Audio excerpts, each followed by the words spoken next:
नमस्कार शेतकरी बंधूंनो, सर्वांसाठीच आनंदाची बातमी आलेली आहे। मराठवाड्यातील अनेक भागात मान्सूनचं दणदणीत आगमन। पाहुयात कोणते जिल्हे आहेत ते। हवामान विभागाने आज राज्यातील काही भागात मान्सूनने प्रगती केली असून मान्सूनने आज सिंधुदुर्ग, कोल्हापूर आणि सांगली जिल्हा व्यापला आहे, तर रत्नागिरी, सातारा, सोलापूरचा बहुतांश भाग व्यापला असून तसेच पुणे, धाराशिव, लातूर आणि नांदेडच्या सुद्धा काही भागात मान्सून दाखल झाल्याचे हवामान विभागाने आता स्पष्ट केलेले आहे।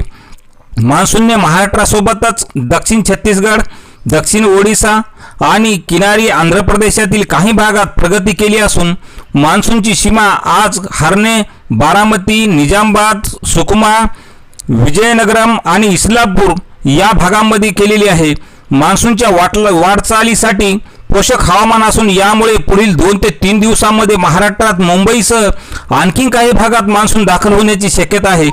तसेच तेलंगणाचा काही भाग व अरबी समुद्राचा उर्वरित भाग मान्सून व्यापणार असून शेतकऱ्यांनी लवकरच शेतातील कामे आटोपून घ्यावी अशी माहिती आज भारतीय हवामानशास्त्र विभागाने केलेली आहे। तर शेतकरी मित्रांनो, अशीच हवामानाची प्रत्येक अपडेट पाहण्यासाठी चॅनलला सबस्क्राइब करा। धन्यवाद।